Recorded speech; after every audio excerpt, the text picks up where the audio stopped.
The vast expanse of Nevada's Badlands stretches endlessly to the horizon. Hidden within these mountain strongholds are some of America's deepest and darkest secrets. Secret aircraft and the other legends of Area 51. Among these sandstone canyons today, there's a new glimmer of truth. Shrouded in mystery, it's a story that demands to be told. These are the witnesses of one of America's most unusual UFO encounters in history. Navy veterans and a band of brothers that want you to know that what they witnessed is real. This is their story. Petty Officer Jason Turner served aboard the USS Princeton in 2004. His personal conviction for democracy and patriotism guides him in his search for the truth. This is an actual event that happened, and I witnessed it. Aviation tech Patrick Hughes, a USS Nimitz veteran, he speaks for his shipmates who choose to remain silent. I'm one of those who has to see to believe, and obviously I've seen the evidence of this, so it exists. Top Gun Air Intercept Controller Kevin Day and Fire Controlman Gary Voorhees, both from the Princeton, served together in the ship's Combat Information Center. They saw them first, whatever it is they are. They wanted to show themselves, whatever they were. I don't think they wanted anything really to do with us. They were literally breaking the laws of physics in my eyes. These sailors are here for truth and vindication, and their story goes back over a decade to a time and place that marked a departure for all of them, both in their Navy careers, but also in their knowledge of the limits of man's technological understanding of our world.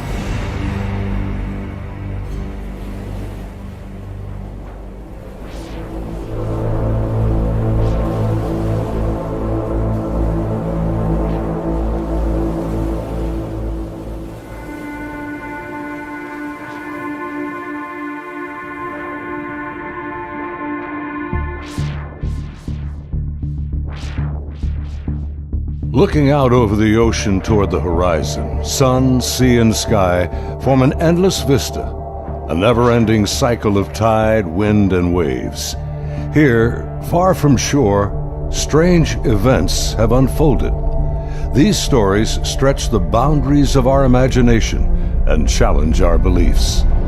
This is a true story of such events from the accounts of the sailors and naval aviators who experienced them. Professional military service members who want the world to know that what they encountered is real. Even more troubling, our military has no explanation. The answers seem to elude everyone, like reflections on the waves, yet they are out there.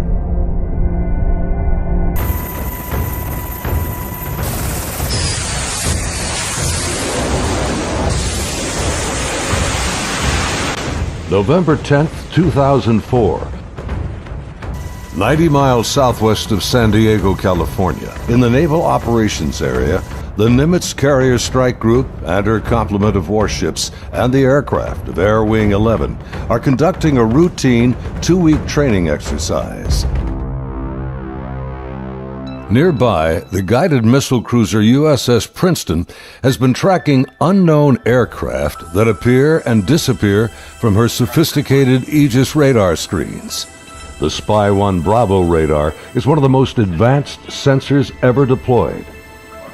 Princeton's main role is air defense of the strike group, and Operations Specialist Senior Chief Day is in charge of protecting the airspace around the Nimitz. And my job was to man the radars and ID everything that flew in the skies. And I also sat a position called Anti-Air Warfare Coordinator, where if we ever had to go to war, I was the guy that was going to launch the missiles and kill shit. In addition to that, I was the Air Intercept Controller. When the Super Hornets take off the carrier, I'm the guy that takes control and takes them to the fight and gets them home safe. And there was a lot of experience in that room. The captain had 28 years, I had 18 years. And the Aegis ship is our newest weapons system afloat. It's got the Spy 1 radar system, phased array radar system, and I was an expert on that. Inside the Combat Information Center, Chief Day's attention is focused on a group of unknown aircraft on the Spy 1 screen. He's trying to identify them. I was on watch, and we were probably 100 miles, I forget how far exactly that day we were, off the coast of San Diego southwest, kind of off the coast of Mexico, Baja. And I started to notice these weird tracks that were popping onto my radar coverage right around San Clemente Island.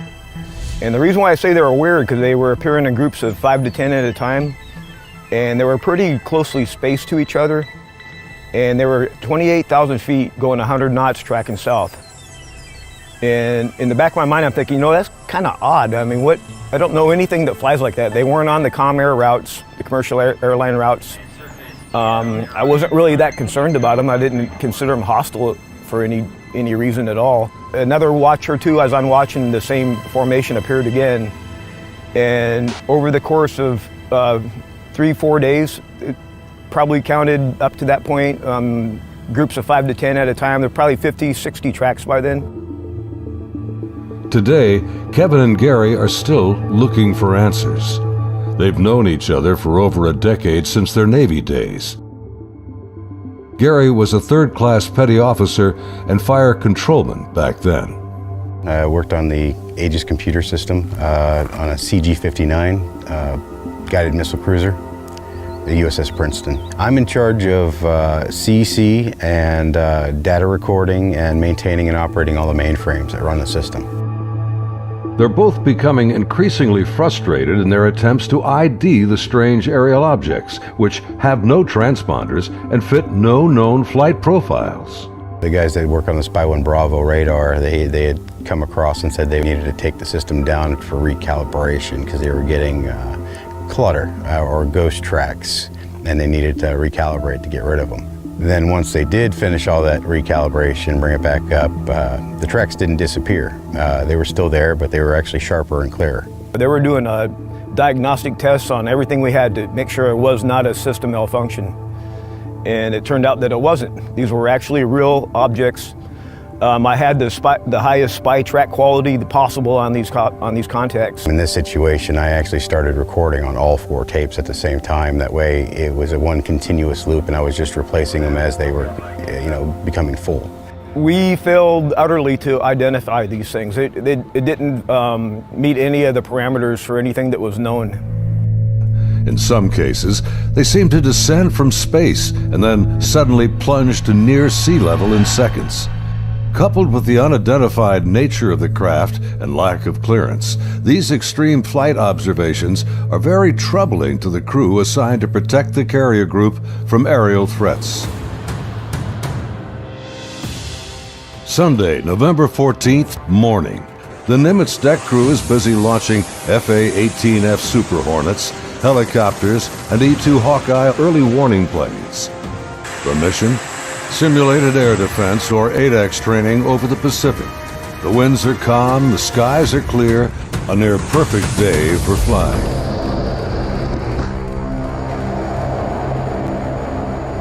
As they launch, the Black Aces squadron has no knowledge of events happening nearby. In the back of my mind, that's when I determined I was going to become concerned about these objects, is we were getting ready to launch a whole bunch of aircraft in that same piece of sky. Fast Eagle climbs out to 20,000 feet and heads to the cap station about 40 miles south of the carrier. The cap is a rendezvous point used to form up with the other airplanes. Just 25 miles separation. The commander of Fast Eagle has over a decade in the air wing. His wingman for the day is a new pilot, a young officer on her first carrier deployment. She's paired with a senior pilot, her backseat weapons system officer for the mission. He will manage navigation and the advanced radar and targeting pods on the aircraft.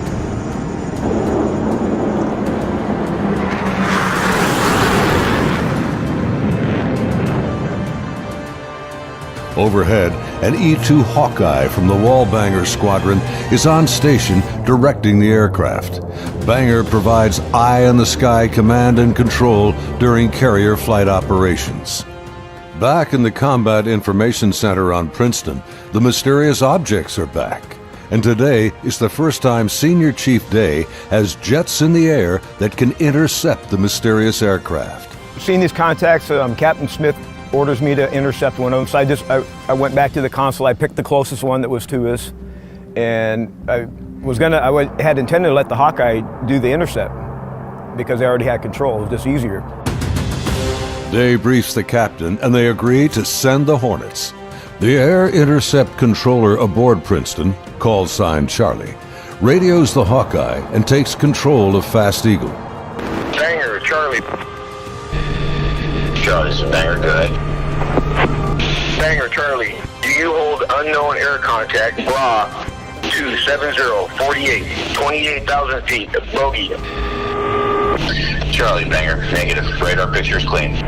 The E-2 radar operators have been frustrated in their attempts to get a radar return on the unknown aerial target that Princeton is tracking. Even with their 24-foot radar dish, they can't get a lock on the object. Banger, Charlie. Transfer Fast Eagle flight to Charlie Control, button 13. We have a real-world tasking for them. Charlie, Banger, roger. Fast Eagle, Charlie, stand by for real-world tasking. Charlie, Fast Eagle, send it.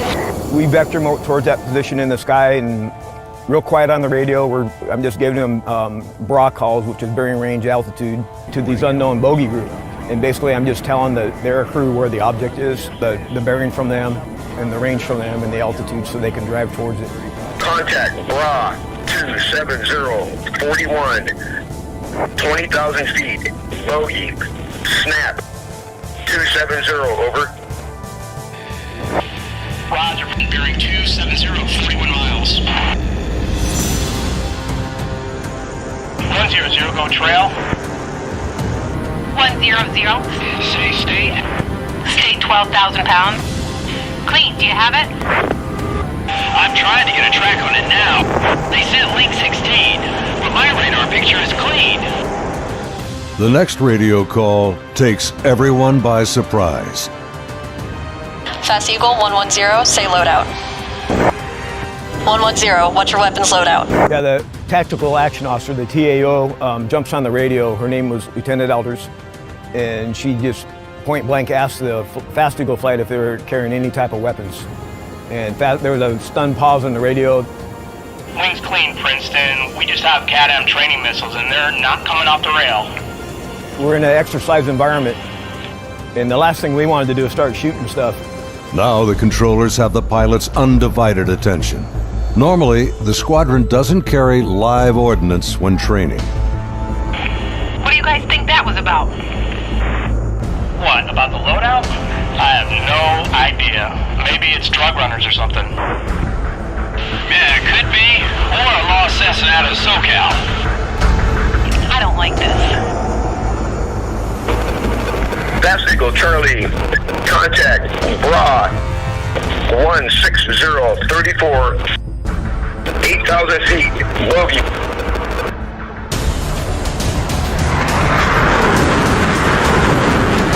Roger, 34 miles at 8,000. Committed, your call, continuing.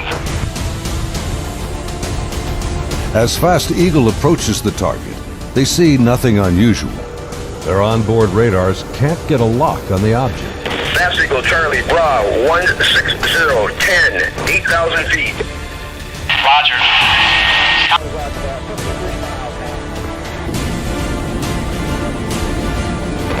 Fast Eagle, Charlie, merge plot. And basically what the merge plot means on the radar, you got two objects in the same vertical piece of sky, so when I'm looking at the 2D display, it looks like a one radar blob now. Confirm the object appears stationary. I had it at 17.7. Showing, again, basically no airspeed on it. Hey, you guys seeing us? What is that?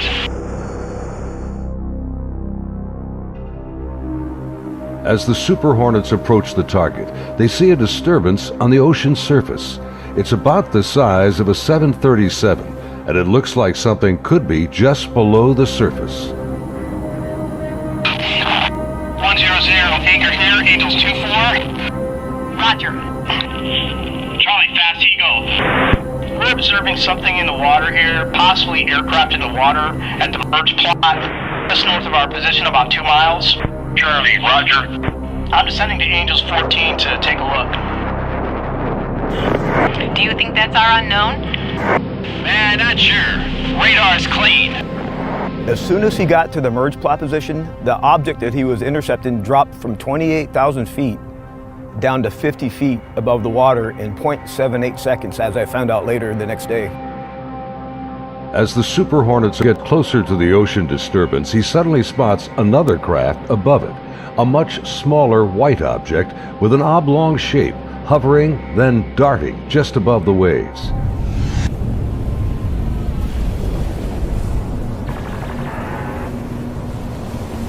The object is moving around erratically, seemingly focused on the white water. The shape is similar to a tic-tac. It's smooth like porcelain. It's not an airplane.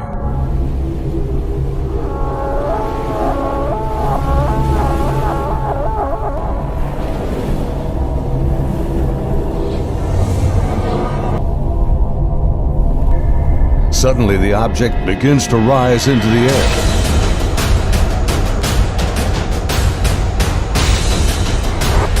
It's coming up. 2 miles. The strange craft begins mirroring the turn rate of Fast Eagle. 1 gate, 287, 2 miles, Angels 5. The object is now at his 3 o'clock position as he continues to turn with it. He's turning hard, 3,000 meters. We had the external communications in the speaker in combat so everyone could listen to it. And the next thing I hear in the radio going, oh my God, I'm engaged, I'm engaged. 1,000 meters, he's southwest, Angels 8.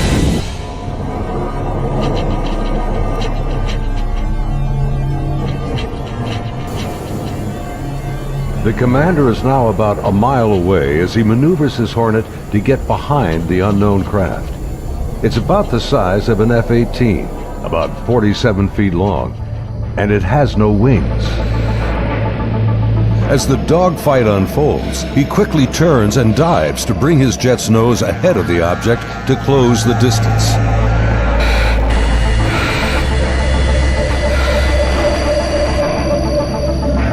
Holy f***!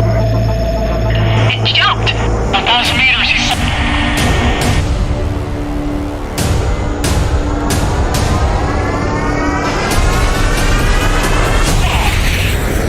I lost it!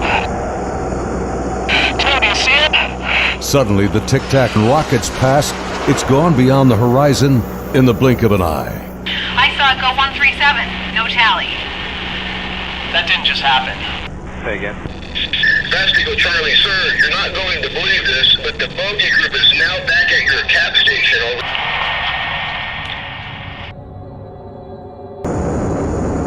Over. As Fast Eagle returns to the area of the ocean disturbance, the object is gone, and the sea is once again calm. Soon, they land on the ship.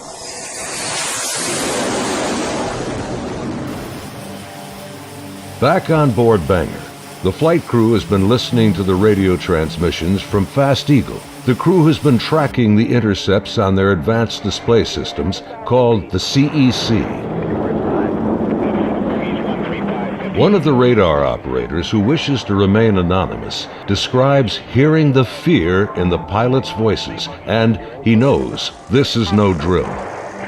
I had a good friend who flew on the Hawkeyes. We've been calling him Roger to protect his identity because he didn't want to come forward at this time, but he wanted to contribute to the story to verify that it actually happened. So there were 5 people in the airplane. Roger would have been sitting in the radar officer seat, which is towards the back middle of the plane. To the side of each one of them or behind them, depending how the chair's rotating, is a window. Suddenly, his attention is drawn to something outside the Hawkeye. He and the entire crew watch in disbelief as a tic-tac object suddenly forms up on their E2 and then just as quickly shoots away from sight. The crew is left in disbelief.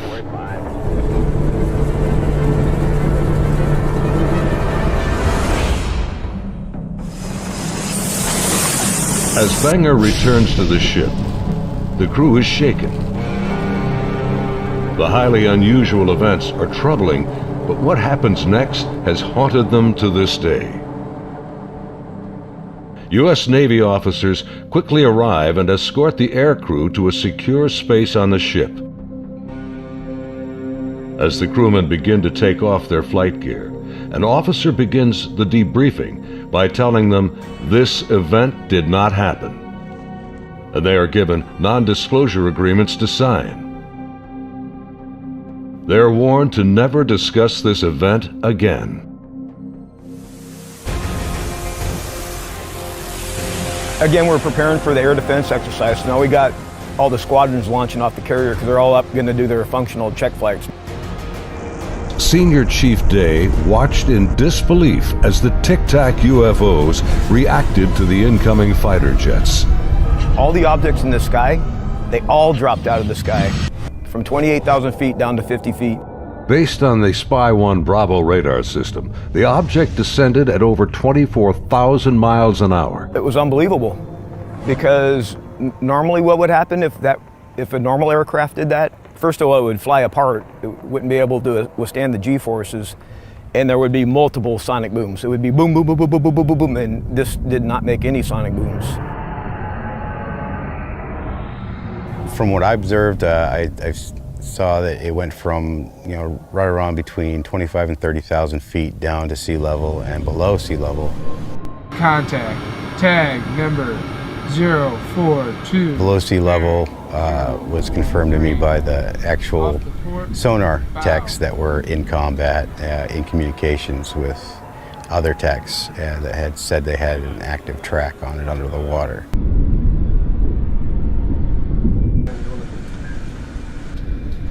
They're talking with their sonar guys on the sub that was with us, and I was told directly that it did go underwater. It went from being in the air to underwater. From what they were saying, it was going averaging about 500 knots under the water.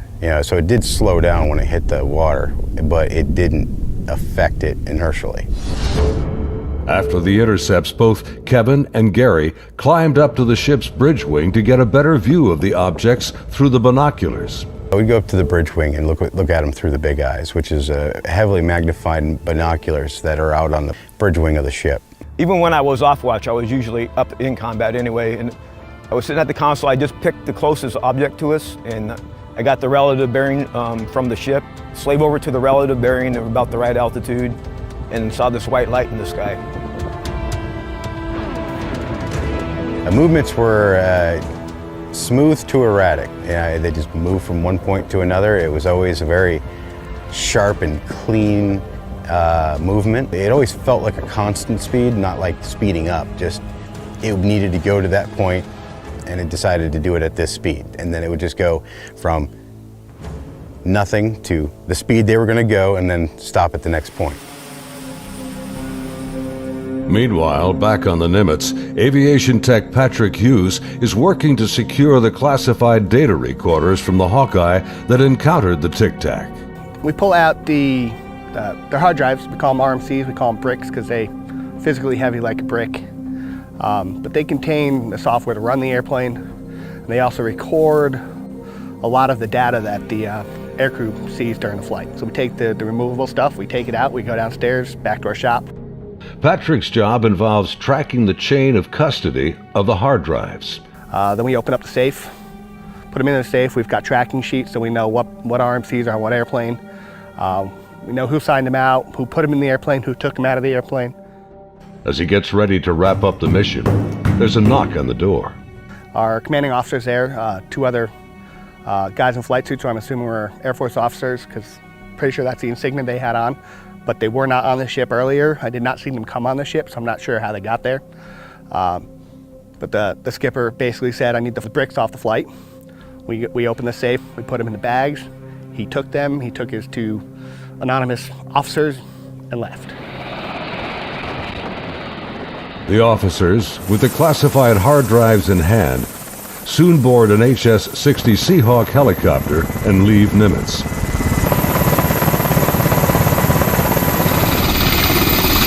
Soon thereafter, Petty Officer Voorhees has his own visit by unknown officials on the Princeton. Once they landed and everybody got off, then about maybe 20 minutes later, I got called in to have all my data recording tapes turned over. And then also told that I needed to reload CEC because it had been wiped. So it was, so I turned over all the tapes, and then they also said if there's any even blank tapes to erase anything else that's in the shop. Well, they were plainclothes people that came aboard on the helicopter. It was my chain of command that took control of the tapes from me. The helo left with them after that, so because we went right back to flight ops. The link between the Tic Tacs and these men is unknown.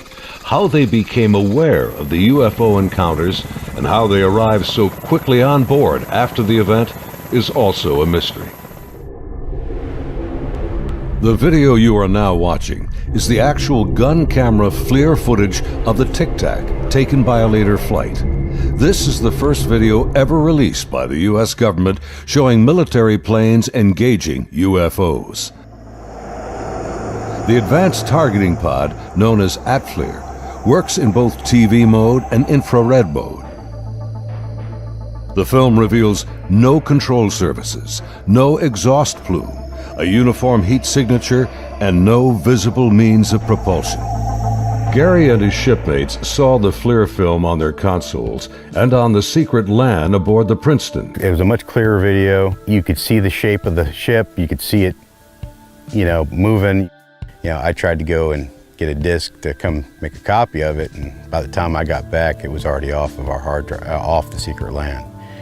No access to it whatsoever. Petty Officer Jason Turner also saw a much higher resolution version of the FLIR film showing strange appendages extending from the object. But it did have some protruding at the bottom of it. I couldn't tell if they were curled back or straight down. Jason says the video was approximately 10 minutes in length and much longer than the video that has been released. I saw this video playing and I'd ask him, is this what we're training, or what's part of this training that we're going through? And he said, no, this is real life.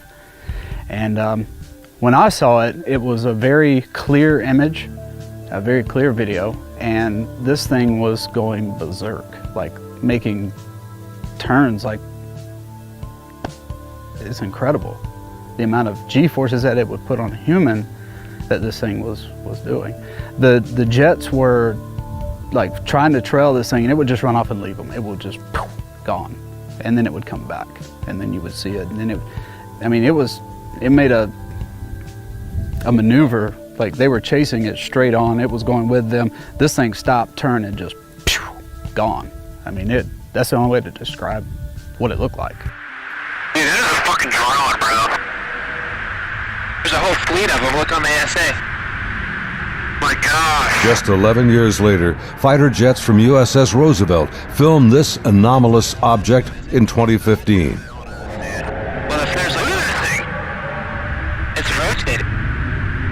Like the Nimitz encounter, they too were conducting routine training when fleets of UFOs were encountered by the pilots. The Nimitz encounters remained cloaked secrecy for over 13 years. The first-hand testimony about UFO sightings is practically unheard of from military service members. Thanks to the brave and honest accounts of the sailors and naval aviators who have come forward to relate their experiences, and of the remarkable videos they filmed that day, the silence has been broken. I dealt with this all on my own for many, many years, and it was not a very pleasant journey to go through, because no one really believes you. But now things have changed, and anyone out there that's struggling with this and wants to reach out, there is now a group that you can reach out to and get help and support and vindication.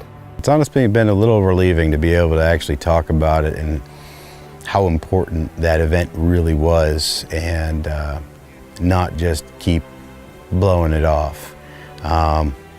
There's people out here that really need to know and want to know, and you have the support of me and Kevin and my other shipmates that have come forward and decided to talk about it. My role is to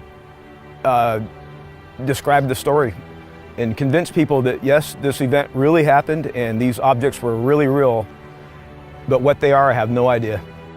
It is something. I want to know what it is. That's the whole reason I chose to come forward to contribute to the story, because there is a story here, there is more information here. And the more of us that talk about it, the better chance of the full story coming together. And it's vindication for us that other people are looking into it, and you know, we finally tell our story and people listen. If you need to get a hold of us or would like to talk to any of us, Kevin, me, or any of the other guys that have come forward, there'll be an email address at the end of this video that you can contact them and they can get a hold of us. If you or someone you know has witnessed unknown objects from military ships or planes, please contact us at the address on your screen. You can remain anonymous. As we strive to understand these encounters and come to terms with what they mean, there's something far beyond the horizon and the limits of our comprehension waiting for all of us.